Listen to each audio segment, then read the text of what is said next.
Hey, what's up, everybody? My name is JupiterClimb. Thank you all very much for watching and supporting during this Metroidvania block so far. Like Sky mentioned, we're going to be doing Dawn of Sorrow and then Order of Ecclesia right after. I am joined today by Lonely on the mic. Hello, Lonely. Hi, what's up? I'm Lonely. It's also chill to call me Brooke. I'm really excited for this awesome run of Julius mode we're going to do today. So depending on how things go, I'm expecting to die a couple of times here. It's a really tough run, but the estimate is built around that. So fingers crossed, we get some good gameplay. Time will start in 5, 4, 3, 2, 1, go. Okay, so this is Julius mode, an extra character mode in Dawn of Sorrow, where you play as, of course, Julius. However, there's a problem. Julius is pretty bad. Brooke, maybe you can walk us through the characters we'll be seeing today? Yeah, so of course we have the titular Julius. He comes with a few sub-weapons. All you really need to know is the axe, because we're going to be using it on flying armor. There's 5 bosses in this run. Flying armor is by far the easiest of them. And he's also, spoilers, the only one we're going to take down with Julius himself. Our next character, introduced to us right after this flying armor fight, is going to be Yoko Belnades, I think. I didn't pass English class. She comes with a few things that are good to us. Most notably is the best backdash in the entire series, in my opinion. This thing goes so far, and you can cancel it in a variety of ways. Most notably, you're going to be seeing jumping to cancel it, as well as crouching. Yoko also comes with the ice attack, which you can cancel with a backdash. Oh, that reminds me, I almost forgot. Yeah. We're going to be doing a whole lot of safety saves over the course of this run. This is arguably the single most difficult category in Dawn of Sorrow to complete, because not only are we doing some crazy out-of-bounds stuff, we're also going to be very underleveled for large chunks of the run. Yeah, so you can see here, Jupiter is doing the ice attack. Normally you stand still during that attack, but if you can backdash during it, you can move while you gain free movement while you're using it. Yoko also has some other attacks. The lightning, which I believe we're only going to see once, maybe twice, and then the fire, which I think has been completely routed out at this point. Now, something to keep in mind is, the fire is pretty cool, but we're not going to see it, unfortunately. Something to keep in mind in this category is this is a glitched category, so there are going to be zips, and there's only one real way to get out of bounds with Julius, and that is to level up while you're off screen.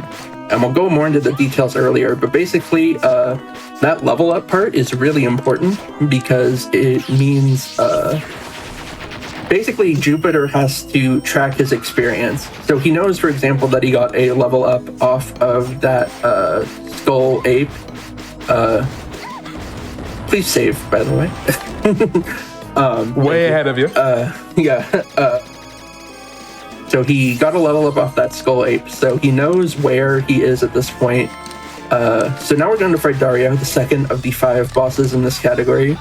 Got an instant teleport, which is pretty unlucky. Also, chat, you know what to post during this fight. If you've ever watched Jupiter's stream, or if you can just hear in general, you know what to post during this fight. So for there the fight are itself, a bunch of voice lines for Dario, but they're in Japanese and were not translated when the game was localized. So instead, he's just going to laugh it up. Now, Brooke, why am I going back and forth like this? Yeah, so this is a really important manipulation to make sure he always does his flame pillar attack, because by manipulating him to only do the flame pillar attack, he stands still, and we can manipulate where the flame pillars spawn, which means we can hit him a bunch in a row with the staff, which is something I haven't mentioned yet. Yoko's staff is pretty good. It requires a manual cancel with a backdash. So what Jupiter's doing is pretty standard DSvania fare. It's backdash, or attack into backdash into crouch to cancel it. Something you'll see a lot in these DSvania speedruns, but because the animation speed of the staff is so fast, you have to do it very fast. So there we got Aricardo, who is totally not Alucard, and he is kind of key to this speedrun. He is basically the only reason we fought Dario. Because Aricardo has the ability to go off screen with his special, and like I mentioned earlier, the way you go out of bounds in this speedrun is you level up while off screen. So this whole part of the run, Jupiter has to be very careful to not kill any enemies he doesn't mean to, because that'll mess up his experience route. In the meantime, we're just headed to our next donation. So I was going to say, now if you have anything for us, Sky, now would be a great time.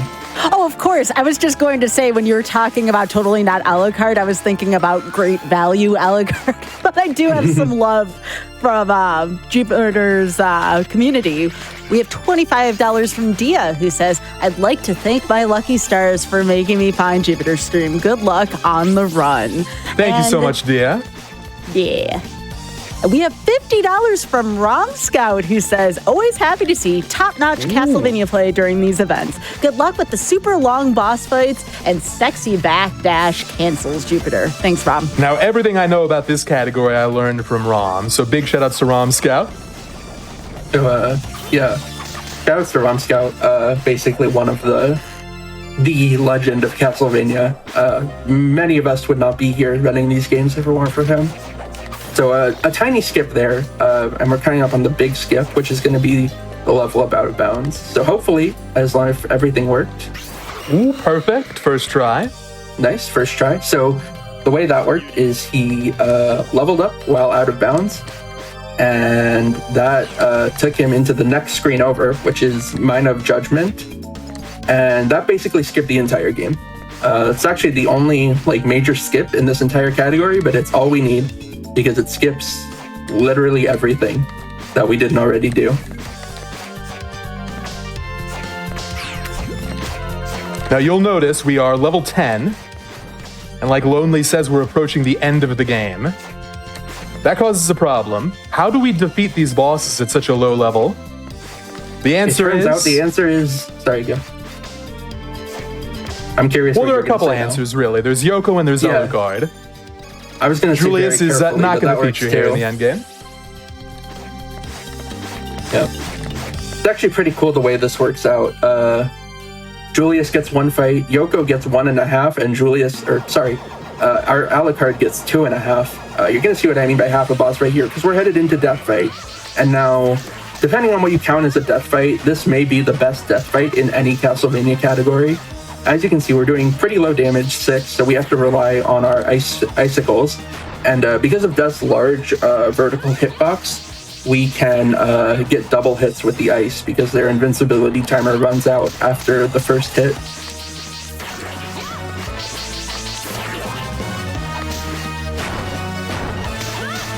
So this is what we don't want to see. We don't want to see the swipe attack, because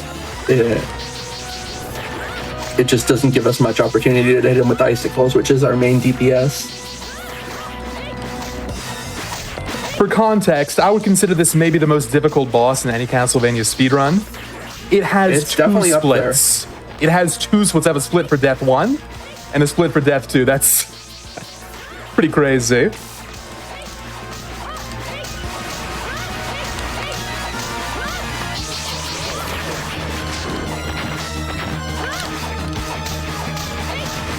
And keep in mind, every one of these staff swings, he does have to manually cancel with a backdash. Cornered is not what you want to see. Got out of the corner is good.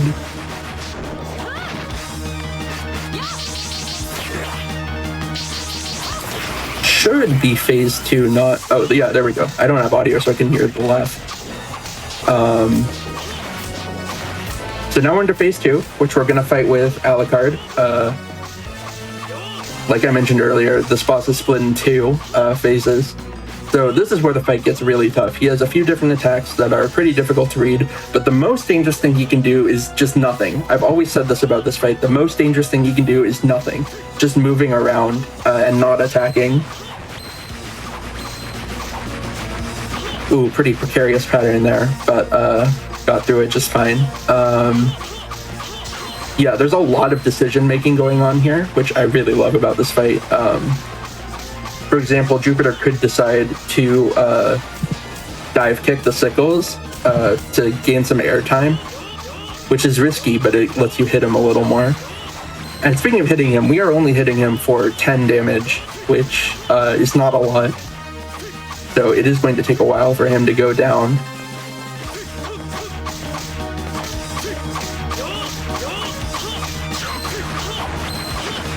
I'm just so on the edge of my seat watching this, like, knowing. And something to mention is when he does his teleport attack, Jupiter queues up a Hellfire, and he does the Hellfire cancel tech. Ooh. So yeah, you can see how much getting hit once there. Please don't space jump. There is something you can do here where that allows you to attack Death while he's doing that big skull attack, but it is pretty scary. So, have to beg streamer to not do it. Thank you for not doing it, by the way. My heart is like pounding watching this. Lonely, do you find that manners work here? You said, please don't do this. Does that work against these bosses? Yes, it appears to have worked. Yes! Okay. My God, that was close. Yeah, that was scary at the end because those skulls don't go away when Death dies. You still have to dodge them. Okay, so yeah, the estimate for this category is 25 minutes in large part because I was expecting to die at least once or twice on that fight. Getting a no-death fight there is fantastic. Really happy with that. No-death death. No death. I was just going to say it. That was hardcore. Chad, let's hear it for JupiterClimb there. And again, Lonely just being there. Good commentator, reminding to save, reminding, you got this on that boss. That is sometimes what runners need during an intense fight like that. So y'all are a great team. And don't worry, that space jump tech that Brooke mentioned, which is too risky to go for in a marathon. We'll see that a little bit on these later bosses. Yep. Just very risky in that situation. So now we're in the Abyss, final area of the game, and we got 7 levels from defeating Death, which makes us a little more powerful, but we're still pretty under-leveled for what the game expects us to be. So yeah, we have to be very careful when going through here. This is where old rats would use fire, but Jupiter found out it was faster to just slide under. At least you were the first person I saw do it. So here we do a Here's some space jumps right here, by the way. What is a space jump? Yeah, so if you play Portrait of Ruin, you've probably jumped out of a high jump before, but in this game it's a little different. You have to do your jump input very close to your high jump input to get a jump immediately out of your high jump. And it basically lets you do infinite jumps across the ceiling in that example without bonking, which can be really useful for movement and boss fights. You'll see some more here. Yeah, it's something like a 2 or a 3 frame window. It's surprisingly precise, considering in the later games it's totally trivial. In this game it's a glitch, but obviously we can't know for sure.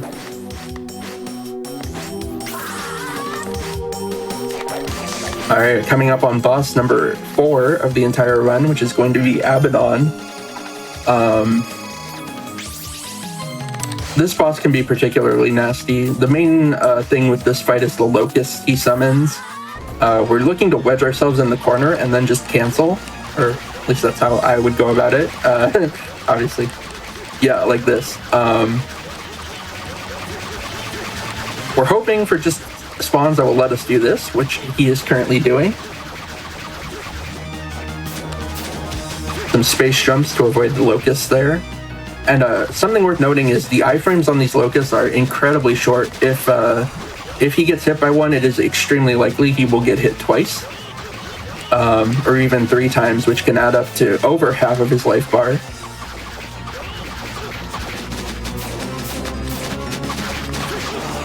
And again, you're seeing the Hellfire backdash cancels on this fight. Oh my God, nice. A no-hit fight. Yeah, no-hit fight. You ever consider doing this hit list, by the way, either of y'all? Jupe has beaten this game, not this mode, but this game, Jupe has beaten hit lists before. Wow.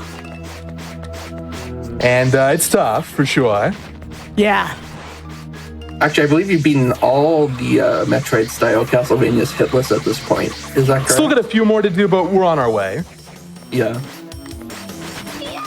If you like hit list runs, or Castlevania in general, you should definitely follow JupiterClimb, by the way. One of the best, at least, Castlevania streams on Twitch. Oh, well, thank you very much. I'm flattered. It's been such an exciting time for Castlevania. The past kind of like 4 or 5 years, it's been a Castlevania golden age, in part because we've gotten some collections. For example, I'm playing this right now on the Dominus collection, which is multi-platform, just came out. We also had the GBA collection a few years back. And just a whole lot of new talent, new runners. It's been a great time for the series. Yeah, our next run is Order of Ecclesia by Dragon Blitz, and they didn't run that game prior to the Dominus collection. Just goes to show how making these new accessible versions, especially of DS games, which weren't the most accessible before. Now, really this right here is going to be a bit of a plot twist. I'm going to let the cutscene play here. This is really cool. A brand new final boss.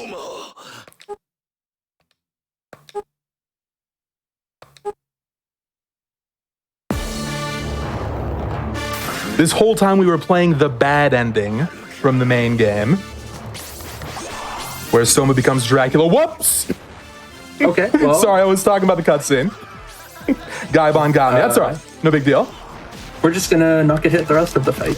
So yeah, the final boss is Soma Dracula, after he turns into Dracula in the bad ending of Dawn of Sorrow. Really cool idea to give this mode a different ending. The normal final boss of this game, if you're playing as Soma, is Menace, who I like, but many people consider to be a questionable final boss. So on this first phase, we're looking for between 5 and 6 cycles, depending on how the RNG goes and how safe we want to play, which, considering we got hit right off the bat, we probably want to play it a little safe. And then for phase 2 of this fight is very interesting, especially on the Dominus collection. So in the Dominus collection, now things are getting a little intense. Deathless is in jeopardy. It's been an insane run to this point. Might be coming to an end.